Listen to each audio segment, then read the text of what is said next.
एक दिन बेटी कार में बैठी लगातार चिल्ला रही थी, माँ कार से बाहर निकलो। उसकी चीख पुकार से ड्राइविंग कर रही माँ का ध्यान भटक गया। अगले ही पल उनकी कार का भयानक एक्सीडेंट हो गया। जब दोनों को होश आया तो उन्हें एक अजीब सच्चाई का पता चला। उनकी आत्माएं आपस में बदल चुकी थी। अब माँ की आत्मा बेटी के शरीर में थी और बेटी की आत्मा माँ के शरीर में। इसी बीच वह सीईओ भी वहाँ पहुंच गया, जो काफी समय से माँ का पीछा कर रहा था। उसने गलती से बेटी को ही माँ समझ लिया। माँ ने तुरंत स्थिति संभाली और बिस्तर से उठकर सीईओ को वहाँ से बाहर भेज दिया। अपनी असली देह वापस पाने के लिए माँ ने एक उपाय सोचा। उसने कहा कि शायद दोबारा कार एक्सीडेंट करने से उनकी आत्माएं वापस अपने शरीर में आ जाएंगी। दोनों ने कोशिश की, लेकिन इस बार माँ के हाथ में चोट लग गई। फिर भी उनकी आत्माएं वापस नहीं बदली। अब उनके पास कोई और रास्ता नहीं था। माँ ने बेटी को सख्ती से समझाया, मेरे शरीर में रहते हुए कोई भी लापरवाही मत करना और उस सीईओ से भी हमेशा दूर रहना। बेटी ने हैरानी से पूछा, लेकिन क्यों? माँ ने उसे कोई जवाब नहीं दिया। अगली सुबह बेटी ने अपनी माँ के हाई हील्स पहनकर ऑफिस जाने की कोशिश की, लेकिन वह उन जूतों में एक कदम भी ठीक से नहीं चल पाई। आखिरकार वह जल्दी से कमरे में वापस गई और फ्लैट जूते पहन लिए। कुछ देर बाद दोनों घर से निकलने वाली थी, तभी दरवाजे पर वही सीईओ खड़ा दिखाई दिया। बेटी अपनी माँ की चेतावनी पूरी तरह भूल चुकी थी। वह खुशी से सीईओ को देखकर उसका स्वागत करने लगी। सीईओ को आत्माओं की अदला बदली के बारे में कुछ पता नहीं था। उसे लगा कि आखिरकार उस महिला के दिल में उसके लिए भावनाएं पैदा हो गई हैं। वह तुरंत कुछ न्यूट्रिशन सप्लीमेंट्स लेकर आया और बोला, ये आप दोनों के लिए गिफ्ट हैं। बेटी ने पैकेट देखकर निराश होकर कहा, आपको मेरे लिए एनीमे का सामान लाना चाहिए था। सीईओ अचानक बेहद उत्साहित हो गया। उसे बिल्कुल उम्मीद नहीं थी कि उसे भी एनीमे पसंद है। माँ ये सब देखकर अब और बर्दाश्त नहीं कर सकी। उसने तुरंत कहा, हमें मेट्रो पकड़नी है। सीईओ ने तुरंत कहा, मैं आपको वहाँ छोड़ देता हूँ। माँ उसे मना करने ही वाली थी, लेकिन बेटी ने तुरंत कहा, कार से ऑफिस जल्दी पहुंचेंगे वरना हमें देर हो जाएगी। माँ के पास उसकी बात मानने के अलावा कोई रास्ता नहीं बचा। ऑफिस पहुंचते ही बेटी अपनी सीट पर बैठ गई। उसने अपना बैग खोला और उसमें से ढेर सारे स्नैक्स और खिलौने निकालकर टेबल पर रख दिए। बाकी कर्मचारी यह देखकर हंसने लगे। इतना ही नहीं,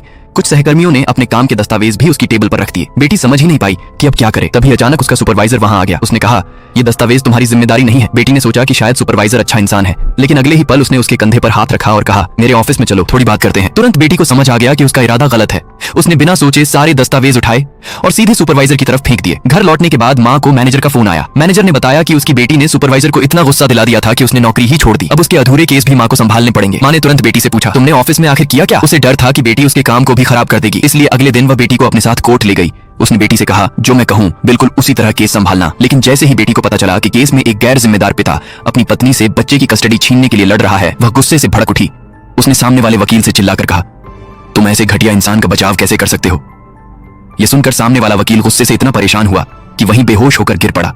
उसी तनावपूर्ण माहौल के बीच अचानक दोनों की आत्माएं वापस अपने अपने शरीर में लौट आईं। माँ ने तुरंत अपने असली शरीर में आकर उस बेहोश वकील के पास घुटने टेक दिए और सीपीआर करने लगी। उसी समय सीईओ वहां पहुंचा। उसने माँ को किसी की जान बचाने के लिए पूरी कोशिश करते देखा। उसे अचानक याद आया कि वह पहली बार उसी की दयालुता देखकर उसके प्यार में पड़ा था। बाद में उस वकील के बेहोश होने से केस पर कोई असर नहीं पड़ा और माँ ने केस जीत लिया। उसकी मेहनत से खुश होकर सीईओ ने उसे इनाम में एनीमे का पूरा कलेक्शन दे दिया। उसे लगा कि वह ये देखकर बेहद खुश। हाँ, आगे क्या हुआ जानने के लिए कमेंट में पार्ट 2 लिखें। चैनल को लाइक और सब्सक्राइब करें।